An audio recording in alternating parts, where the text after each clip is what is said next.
Right. Alright guys and girls, welcome back. It is the Friday the 2nd. It's about just over an hour until the 3rd, which will be Saturday. Saturday actually, the 3rd of June 2017, so it's the 2nd of June still. I've done my breakfast videos earlier and my dinner videos earlier. But this is daily news, some more daily. I think I did some earlier. I believe I did some earlier. Was it a two-part one earlier, or was that yesterday? Yesterday, probably, I think. Anyway, it's on my YouTube anyway for the 2 parts about the politics and all of that stuff I wanted to get into. Now, apparently there's a new sort of manifesto thing that's been going around. They don't, well, some people don't think it's real, some people think it's real, to do with the Tories. It says about Theresa May and the, what is it, the National Health Service Property and Estate. So basically they're trying to end some of the buildings. It says, what is the Naylor report?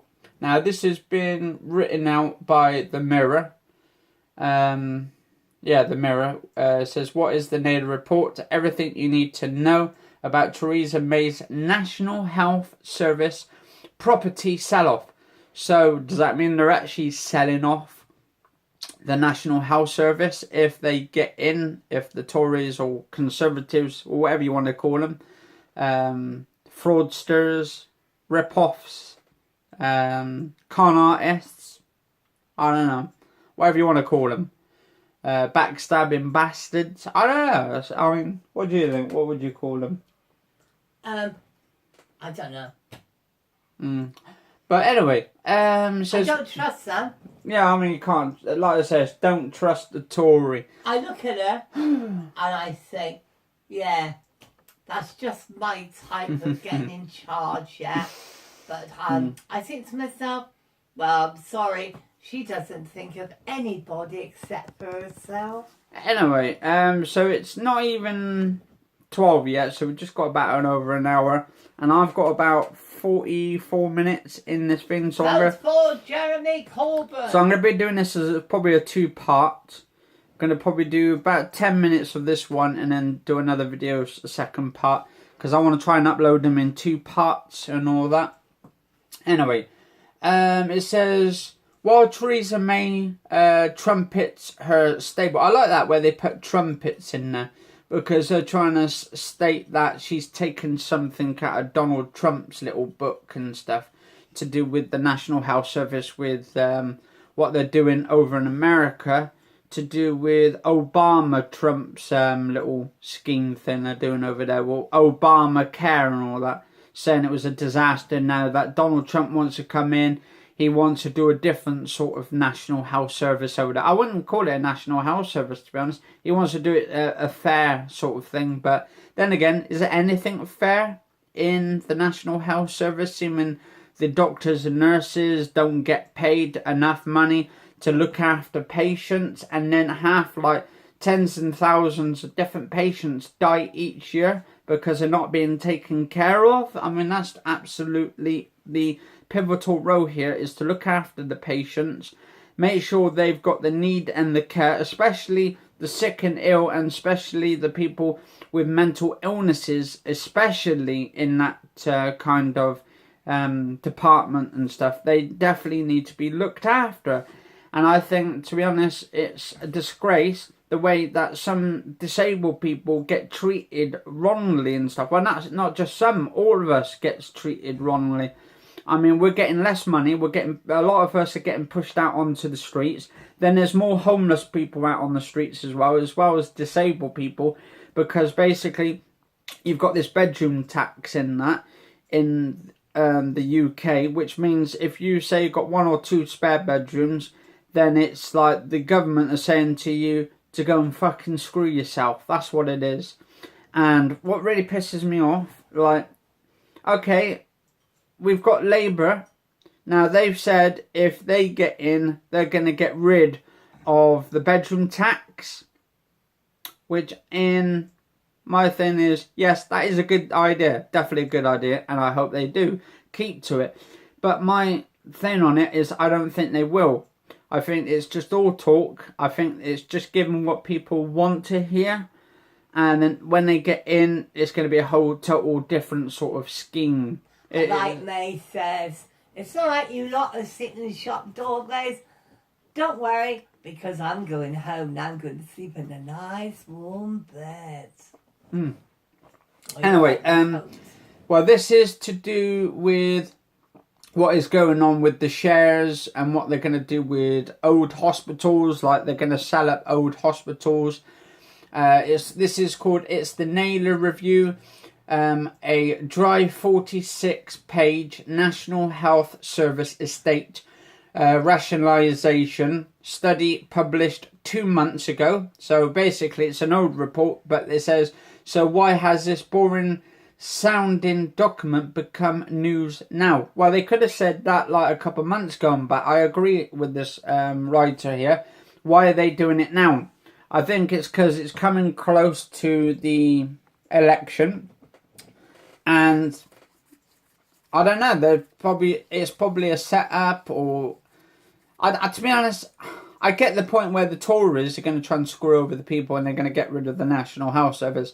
I was actually in favour of getting rid of the National Health Service in the first place, and then have it so you can pay for it yourself.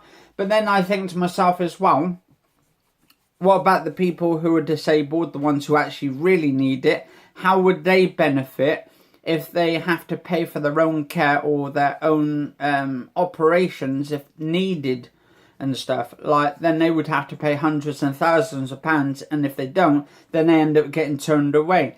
And I actually concede that point now.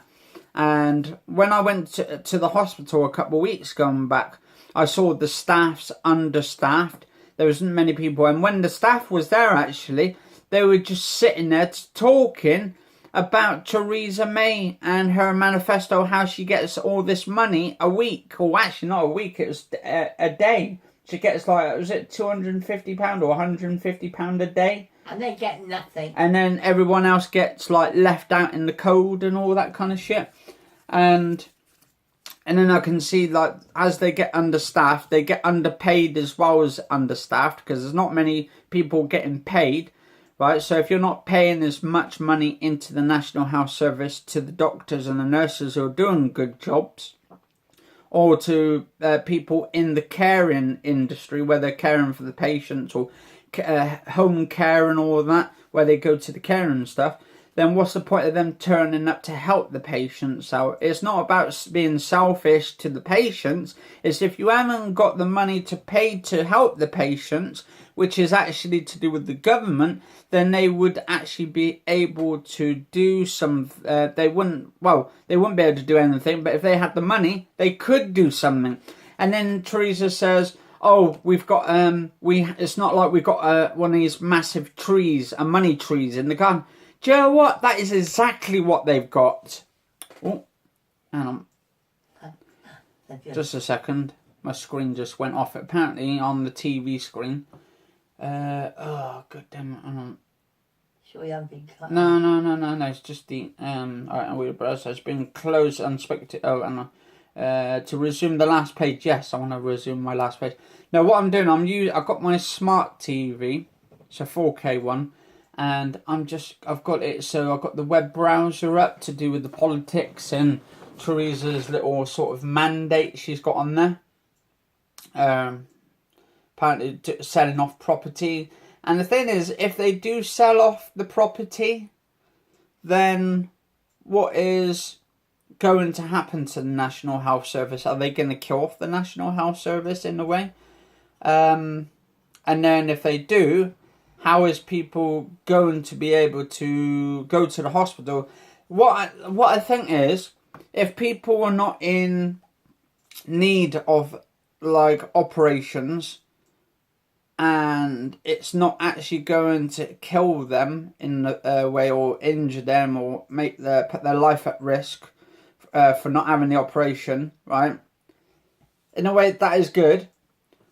But if you've got someone at risk who's got a major health risk, got cancer or something, or got a tumour or something they need removing, and an urgent thing, and they need all the treatments and healthcare, the money's got to be coming from somewhere. Now, Teresa said she hasn't got a money tree anywhere, right? They don't have a money tree, so they can't get the money. Well, that's exactly what they do have. They do have a money tree. They've got all these big bankers have got all the money they ever had, right? And the thing is, there's billions and billions of pounds out there which are supposed to be invested into the UK. Yeah. But unfortunately, no, hang on, let me finish, right? Because I know what you like to pop in and stuff.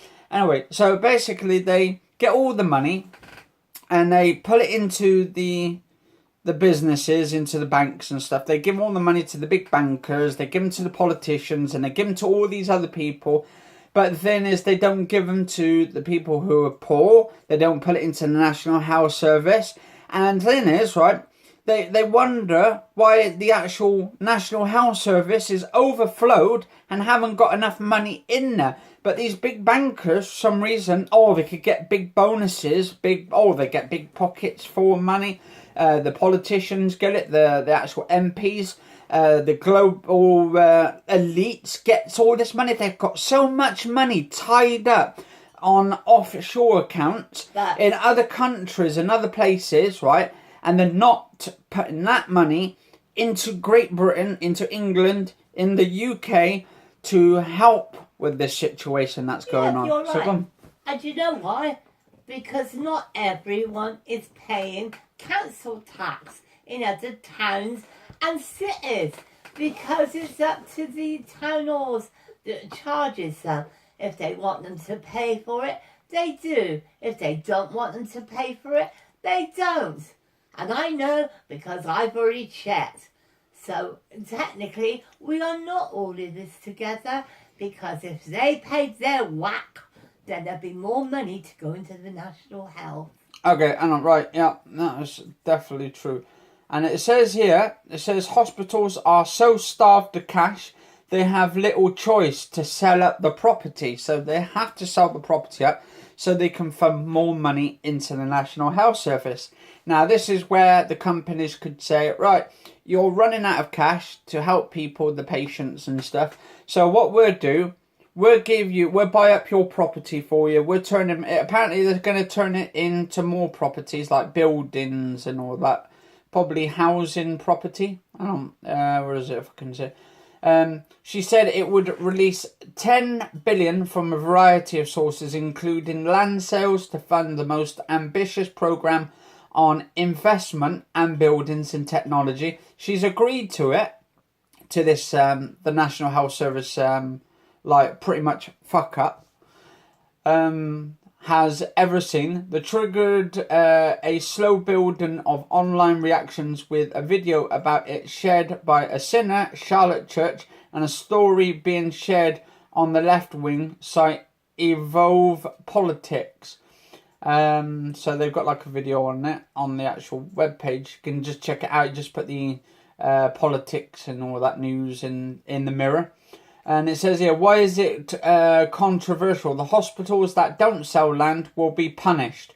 So basically, if they're pretty much forced to sell that property so they can make the money, so they can give it to the property developers or the big businessmen, pretty much like the Donald Trumps, so they can actually put it into new projects. The providers that fail to draw up significant stretching plans should not be granted access to the capital funding, the report says. That means buildings and repair projects face being strangled off if they don't flog some of their land. So basically, they're being punished for it. So they'll be like pretty much in dire straits of selling it because they're actually strapped for cash. And they will be bribed. Got bribery in that to sell up fast. So they say we need you to do this quickly as possible, otherwise something's going to happen. So basically, extortion. They're going to be extorted out of it. So this is what bribery comes into it. What about disabled? Because their bus passes took off them. So if they're going to stop bus passes for the disabled... Well, we don't know if they'll do the bus passes. There's been talk about. Well, there's been talks about it. So if they're going to stop the bus passes for the disabled, why don't they stop these government cars? If people can walk on their 2 pair of legs and walk down the road or something, why are they allowed to keep the government cars? Yeah, well, that's the thing. And all they have to pay is they get a government car. All they've got to do is pay for the petrol. They don't pay for anything else. Is that fair? No, that's not fair, but that's the way it goes. And there was that old woman who could hardly walk. And what was it? She said? You tell me. This poor old lady, right? She parked her car, and she could barely walk, and that was to go across the road to go into the post office to get her pension. And she said to me, "Oh, I've got to be so quick," she said, "before that traffic warden comes." Or she said, you know. And I said to her, "But you can barely walk. You should get one of those stickers to go in your car." Do you know what? She said to me, "I've been to the doctors, I've tried to get it, and I can't get it." Just she could barely walk at all. Yet, you can see other people who drives around who can get it, and they don't even look as though they need it. So, I mean, what's fair? Somebody who gets a car, who can walk on their legs, or somebody... Oh, and I was gone off again for some reason. Yeah, we know why, don't we? No, it's just then, that's all. No, it just has to refresh. For some reason, it says running out of memory, so they have to refresh up the screen. There we go. No. Anyway. Why should a person who can walk down the road, why should they get a government car? And I'll be right back in 2 seconds, guys. And on, just a minute, and I'll tell me in a minute, and on. Right, what is it you can... Right, go on, finish off. No, I was just going to say, right, why should people who can walk get the government car, and yet a person who is old, who can barely walk, not be allowed to? Yeah, I mean, I've seen a lot of people in town who've actually got a disabled car, and they can walk, and they can walk really fast as well. And I think sometimes, like, there is genuine people out there, but there's like a certain amount of people, not a load of them, but there is certain crooked people out there who just use the cars as a sort of like a luxury to go around and like nick off the disabled people pretty much, and they give us bad names. They give us disabled bad names, disabled people, us, right, who have got genuine problems with us, and what we've got genuine problems, and it kind of makes me think how the hell they can get away with stuff like this. But it's kind of mad. Like, they should not have government cars. Yeah. Anyway, guys and girls, I'm going to finish off this episode of the daily news for this one. I will actually continue this one in a couple of minutes on my next episode of daily news for the 2nd of June 2017, and I will put this in as a sort of like to do with the National Health Service and all that. Actually, what we'll call this episode getting rid of the NHS or something, or yeah, well, doing something like that. Yeah, anyway, I'll be back on the next episode. Cheers all for watching. Catch you all later.